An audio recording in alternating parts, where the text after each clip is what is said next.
মানুষকে আবেগ দেখা কি লাভ? মানুষ আপনার চোখের পানির মর্ম বুঝবে? মানুষ কি মানুষের চোখের পানির মর্ম বুঝে? আপনার পিতা যদি মারা যায় আমার কাছে এসে দোয়া চান কান্নাকাটি করে, আমি দোয়া করতে পারবো কিন্তু আমি কিন্তু আপনার ফিলিংসটা বুঝতে পারবো না। আপনার অনুভূতি কে বুঝতে পারবেন? আল্লাহ পাক আপনার ঘাড়ের রগের চেয়েও কাছে আছেন। সুবহানাল্লাহ, সুবহানাল্লাহ। আল্লাহ পাক ঘাড়ের রগের চেয়ে কাছে আছে। গতকালকে বাংলাদেশের একজন বরেণ্য আলেমের সাথে একটা কনফারেন্সে ছিলাম। উনি বলছিলেন যে এক ব্যক্তি, এটা শোনেন, এক ব্যক্তি খুব তার শখ যে তিনি সাহাবীদের মতো নামাজ পড়া শিখবেন। কথা বুঝতে পারছেন? সাহাবীদের মতো নামাজ শিখবেন। তো একজন বরেণ্য আলেমের কাছে এসেছেন, এসে বলছেন যে আমাকে সাহাবীদের মতো নামাজ শিখিয়ে দেন। তখন সেই আলেম আরেকজন আলেমের সন্ধান দিয়েছেন, যা তুমি তার কাছে যাও, তিনি শেখাবেন। তো সেই ব্যক্তি একটু অবাক হয়েছেন, কারণ যাকে প্রশ্ন করেছিলেন তিনি অনেক বড় মুহাদ্দিস, আর যার কাছে পাঠানো হচ্ছে তিনি অত বড় মুহাদ্দিস নন, কিন্তু আবেদ, আমল করেন। তাকে গিয়ে বলছেন উনি আমাকে পাঠিয়েছেন সাহাবীওয়ালা নামাজ শিখিয়ে দেন। তখন তিনি বলছেন ঠিক আছে, সুন্দর করে অজু করে আসো, সুন্দর করে অজু করে আসো। অজু করার সময় খালি খেয়াল রাখবা যে আমি অজু করছি শুধু আল্লাহর সন্তুষ্টির জন্য। কি খেয়াল রাখবেন? অজু করছি শুধু আল্লাহকে রাজি খুশি করার জন্য অজু করছে, আর কোনো উদ্দেশ্য নাই আমার। অজু করতে যাচ্ছে, তিনি আবার বলছেন দাঁড়াও, শুধু আল্লাহকে রাজি খুশি করার জন্য অজু করো। আবার শুরু করছেন, আবার বলছেন শোনো, শুধু আল্লাহকে রাজি খুশি করার জন্য অজু করো। এভাবে বলতেই আছেন, নামাজে দাঁড়িয়েছেন, দাঁড়ানোর আগে বলছেন শোনো, শুধু আল্লাহকে রাজি খুশি করার জন্য নামাজ পড়ো। বলতেই আছেন। এক পর্যায়ে সে ব্যক্তি নামাজ শুরু করলো, নামাজে মনোযোগ এদিক ওদিকে যায়, আর তার মাথায় এটা আসে, এই শুধু আল্লাহকে রাজি খুশি করার জন্য আমাকে নামাজ পড়তে হবে, শুধু আল্লাহকে রাজি খুশি করার জন্য নামাজ পড়তে হবে। এই চিন্তা তার মনের মধ্যে ঘুরপাক খাচ্ছে। এভাবে নামাজটা সে শেষ করেছে। শেষ করে চিন্তা করছে যে নামাজ তো পুরোপুরি মনোযোগ দিতে পারলাম না, বারবার মাথার মধ্যে এরকম চিন্তা আসছে, আল্লাহ আমাকে তো মাফ করে দাও, নামাজটা আমার মনে হলো না ঠিক মতো। তখন সে ফিরে এসে তার সে ওস্তাদকে বলছেন আমার তো নামাজ এরকম করে পড়লাম, কিন্তু শেষমেশ মনে হলো যে নামাজটা হয়তো কবুল হয় নাই, আল্লাহর কাছে খুব মাফ চাইলাম, আল্লাহ আমাকে মাফ করে দাও, নামাজটা মনে হলো না। তখন সেই যে প্রথম ব্যক্তি যিনি পাঠিয়েছেন তিনি বলছেন এটাই হলো সাহাবীওয়ালা নামাজ। তারা আল্লাহকে রাজি খুশি করার জন্য নামাজ পড়তেন, নামাজ শেষ করে আল্লাহর কাছে ইস্তেগফার করতেন, আল্লাহ কিছুই হলো না, কিছুই হলো না। আমার কথা কি বুঝতে পারছেন? অতএব আল্লাহকে রাজি খুশি করার জন্য আপনি আপনার আবেগ, আপনার ইবাদত সব ঢেলে দিবেন ইনশাআল্লাহ। অন্য কারো কাছে কিছু পাওয়ার আশা করবেন। আমাকে আল্লাহ পাঠিয়েছেন দুনিয়াতে নামাজ পড়তে, রোজা রাখতে, দিনের প্রচার করতে, দিনের জ্ঞান অর্জন করতে, এই তো। তা আমি একজন মেয়ের জন্য জীবন নষ্ট করে দিব কেন? আমি তাহলে আল্লাহর কাছে কি মুখ দেখাবো, আর নবীর কাছে কি মুখ দেখাবো? ওখানে গিয়ে বলবো আল্লাহ আমি আমার অমুক প্রেমিকার জন্য আশেক হয়ে একদম জীবন দিয়ে দিয়েছি, আত্মহত্যা করেছি। গেছে ভাই, যাইতে দেন। যে ব্যক্তি আপনার অবস্থানকে মূল্যায়ন করে নাই সে আপনার যোগ্য ছিল না। এখন আপনি কি করবেন? নিজের অবস্থান উন্নত করেন, আপনার পিছনে লাইন ধরে ঘুরবে ইনশাআল্লাহ। এটাই বাস্তবতা। দুনিয়া খুব খারাপ জিনিস। মানুষের অবস্থানকে মূল্যায়ন করে, মানুষের অবস্থানকেই মূল্যায়ন করে, কিন্তু আল্লাহ রাব্বুল আলামিন আপনাকে সর্বাবস্থায় ভালোবাসেন। আলহামদুলিল্লাহ। এই যে আমরা এখন অনেক পাপ করছি না, আল্লাহ কি আমাদেরকে আযাব দিয়ে ধ্বংস করে দিয়েছেন? আল্লাহ পাক এখনো আমাদেরকে ভালোবাসেন, রহম করেন, আল্লাহ পাক অপেক্ষা করছেন কখন তওবা করবে, আমি তওবা কবুল করব। এই কখন আমার বান্দা খালি একবার বলে আস্তাগফিরুল্লাহ, আল্লাহ পাক সাথে সাথে মাফ করে দেবেন ইনশাআল্লাহ। আর সেই আল্লাহকে ভুলে আপনি কার পিছনে ছুটছেন? আমরা কিন্তু নিয়াত করতে পারি ভাই যে আমরা যারা ওয়াজ শুনলাম জীবনে কোনোদিন সিগারেটে হাত দিব না ইনশাআল্লাহ। রাজি আছি ভাই? অন্য বড় বড় জিনিস তো বহুত দূরের কথা। আচ্ছা, অনেকে রাজি হয় নাই কেন? আপনারা কি অলরেডি আসক্ত? আমি অনেক ভাইকে দেখেছি মাশাআল্লাহ ইফতার খুলেই একদম বেনসন টানা শুরু করে। হ্যাঁ, এটা যে হারাম আপনাদের কেউ ওয়াজ করে শোনায় নাই? এটাকে কি মনে করেন আপনারা, হারাম না হালাল? কেউ বলেছে মাকরু, নাকি মাকরু ফতোয়া দিয়েছে? মাকরু শব্দের অর্থ জানেন আপনি? মাকরু শব্দের অর্থ কি একটু শোনেন। সূরা বনী ইসরাইল খুলবেন। কোন সূরা? সূরা বনী ইসরাইল। আল্লাহ পাক বলছেন আমি বনু ইসরাইলকে এই কাজগুলো করতে নিষেধ করেছিলাম। কোন কাজ? জেনা করো না, জেনার ধার কাছে যেও না, এতিমের মাল আত্মসাৎ করো না, শিরিক করো না ইত্যাদি। যারা আলেম আছেন তারা আমার কথা বুঝবেন।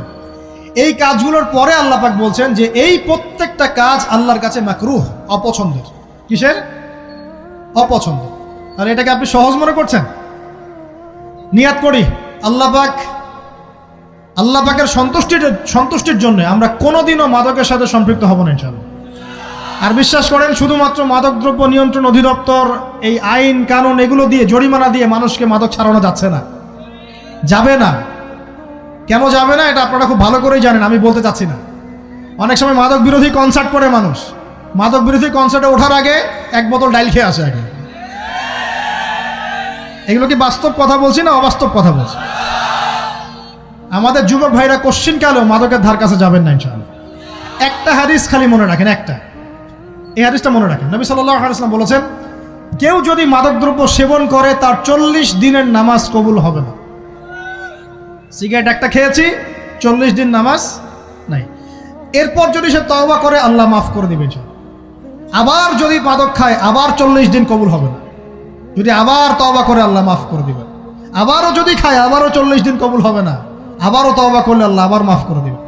চতুর্থবার সে যদি মাদক খায়, আল্লাহ রসুল সাল্লাল্লাহু আলাইহি ওয়াসাল্লাম বলছেন, আল্লাহ পাক কিয়ামতের মাঠে তাকে তিনাতুল খাবাল পান করাবেন। কি পান করাবেন? তিনাতুল খাবাল। সাহাবীরা বললেন, ইয়া রাসূলুল্লাহ, এটা কি তিনাতুল খাবাল? কি? নবী সাল্লাল্লাহু আলাইহি ওয়াসাল্লাম বলছেন, এটা হচ্ছে জাহান্নামীদেরকে আযাব দেওয়ার পর তাদের রক্ত মাংসের যে পুঁজ বের হবে, এই যে ড্রিঙ্কস, জাহান্নামের হার্ড ড্রিঙ্কস, এই ড্রিঙ্কসের নাম হলো তিনাতুল খাবাল। আল্লাহ পাক আমাদের সবাইকে মাদক থেকে বাঁচিয়ে রাখে। আমল হচ্ছে কোরআন তেলাওয়াত। যে ব্যক্তি কোরআন তেলাওয়াত করতে পারে নিয়মিত, তার মনের মধ্যে এই হতাশা, এই ভীরুতা, এই কাপুরুষতা কিচ্ছু আসবে না ইনশাআল্লাহ। আমি গ্যারান্টি দিচ্ছি আপনাকে, হতাশা আসবেই না আপনার মনে যদি আপনি কোরআন বুঝতে পারেন। কোরআনের একটা আয়াত নিয়ে কোনো সময় দেখা যায় 2-3 ঘন্টা সময় পার হয়ে যাচ্ছে, আয়াতটা ছেড়ে সামনে যেতে পারছি না। কোরআনের ভিতরে ঢুকলে আপনি দুনিয়ায় ভুলে যাবেন কি হচ্ছে আশপাশে। আমি এমন অনেক আলেমকে দেখেছি যে একটা বই, পাতলা একটা বই, আরবি বই নিয়ে পড়া শুরু করেছেন, যে ফজরের পরে জোহরের ওয়াক্ত হয়ে যাচ্ছে, বইটাই শেষ করতে পারেননি। বুঝতে পারবেন না? যখন আপনি ইলমের ভিতরে ঢুকে যাবেন, কোরআনের ভিতরে, হাদিসের ভিতরে, আপনার দুনিয়ার খেয়ালই নাই। একজন আলেম, তিনি এক রাত্রে একটা বই লিখেছিলেন, চটি বই, এক রাত্রের মধ্যে। বলা হচ্ছে, তার সম্পর্কে বলা হচ্ছে যে রাতের খাবার তাকে দেয়া হয়েছে, যে আপনি এটা খেয়ে নেন। তো খাবারটা পাশেই আছে, খাবারটা খাবো, এটা লিখে খাবারটা খাবো, এরকম তার চিন্তা ছিল। ফজর হয়ে গেছে, বই লেখাও শেষ, খাবার এই অবস্থায় পড়ে আছে, ডুবে গেছেন ভিতরে, খাওয়ার মাথায় তার খেয়াল নাই। এরকম হয়। একজন মনীষী, বিখ্যাত মনীষী, রিয়াদুস সালেহীন কিতাবের রাইটার, সংকলক আল্লামা নববী রাহিমাহুল্লাহ, এরকম সারা রাত চলে গেছে, পাশে 2টা খেজুর, ওই 2টা খেজুর খাওয়ারই সময় পান। হাদিস নিয়ে গবেষণা করতে রাত পার হয়ে গেছে। আমি বলতে চাচ্ছি, যখন ইলমের ভিতরে, কোরআন হাদিসের ভিতরে ঢুকে যাবেন, আপনার দুনিয়ার খেয়াল আপনার চলে যাবে ইনশাআল্লাহ। এই টেনশন, হতাশা, এই সেই বাদ, তখনই আল্লাহ পাক আপনাকে তার পক্ষ থেকে রহমত দিবেন, বরকত দিবেন। আল্লাহ আপনার দুনিয়ার কাজগুলো করে দিবেন ইনশাআল্লাহ। তখন দেখবেন কেউ আপনার দুনিয়ার ওই কাজটা করে দিয়েছে, কেউ ওই কাজটা করে দিয়েছে, কেউ বাসায় খাবার পাঠিয়ে দিয়েছে, আল্লাহ পাকই এগুলো করাই দিবেন ইনশাআল্লাহ। তো প্রিয় ভাইরা, মাদকে যাব না আল্লাহর কাছে আসবো? 2 নাম্বার কোরআন তেলাওয়াত, 3 নাম্বার আল্লাহর জিকির। 3 নাম্বার কি ভাই? আল্লাহর জিকির। চলতে ফিরতে সব সময় মুখ চলতে থাকবে, মুখ না চললেও মনে মনে মন তাজা থাকবে, মনে মনে জিকির হতে থাকবে। মনে মনে জিকির করতে পারেন? মুখ নড়বে না, কিন্তু মনে মনে আপনার একটা জিকির হতে থাকবে। সুবহানাল্লাহ ওয়া আলহামদুলিল্লাহ, লা ইলাহা ইল্লাল্লাহ, আল্লাহু আকবার। পারা যাবে? পারে। মানুষের মন কখনো চুপ করে থাকে না, কিন্তু মানুষের মন অলওয়েজ কিছু না কিছু চিন্তা করতে থাকে না, যতক্ষণ না ঘুমায় মানুষ। তো প্রিয় ভাইরা, বেশি বেশি জিকির করব, সুবহানাল্লাহ, আলহামদুলিল্লাহ, লা ইলাহা ইল্লাল্লাহ, আল্লাহু আকবার, লা হাওলা ওয়ালা কুওয়াতা ইল্লা বিল্লাহ, এগুলো চলতে থাকবে। আল্লাহ পাক তৌফিক দান করুন, আমিন। আমরা আমাদের সমাজে যুবকদেরকে এরকম টিকটকে দেখছি, অনলাইনে আসক্ত দেখছি, জেনায় আসক্ত দেখছি, পর্নোগ্রাফিতে আসক্ত দেখছি। আমরা দেখছি আমাদের যুব সমাজকে মাদকে আসক্ত, কিশোর গ্যাংয়ে আসক্ত। এইগুলো কি আমাদের কাম্য ছিল ভাই? আমাদের কাম্য ছিল?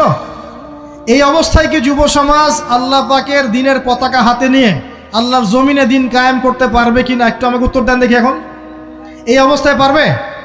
অতএব অবস্থার উন্নতি করতে হবে কিনা? উন্নতির জন্য রাজি আছি কিনা ইনশাআল্লাহ?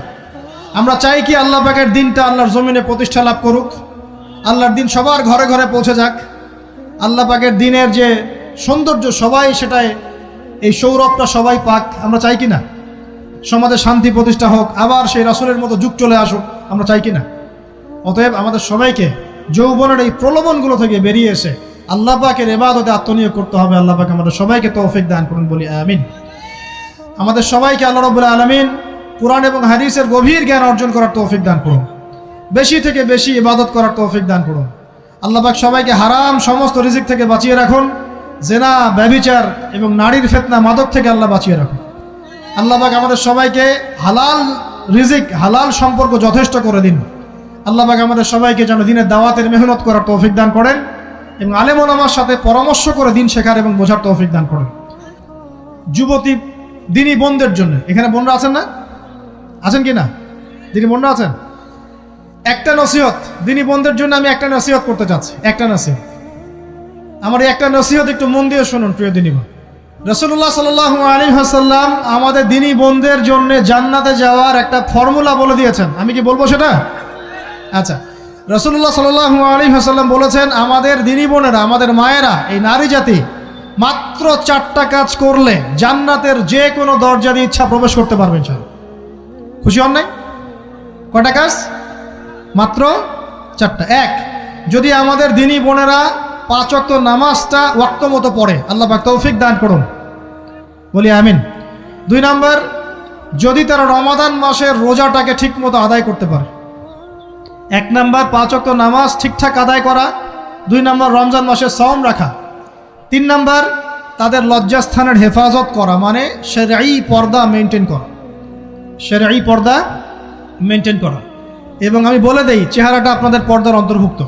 এটা নিয়ে অনেক বাকবিতণ্ডা হয় না সমাজে, চেহারা দেখানো যাবে কি যাবে না ইত্যাদি। চেহারা আপনার পর্দার অন্তর্ভুক্ত বিষয়, ফুল স্টপ। এর উপরে ফতোয়া অনেকভাবে দিচ্ছে, কিন্তু বরেণ্য উলামায়ে কেরামের কিতাবগুলো ঘাটাঘাটি করেন, তাদের ফতোয়া হচ্ছে চেহারা আপনার পর্দার অন্তর্ভুক্ত বিষয়, চেহারা ঢেকে রাখবেন। আল্লাহ পাক তৌফিক দান করুন। চোখ থাকবে খোলা, ঠিক আছে।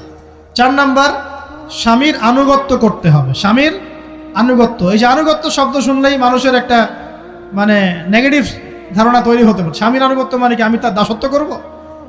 আনুগত্য মানে, প্রিয় দিনী বোন, আনুগত্য মানে দাসত্ব নয়।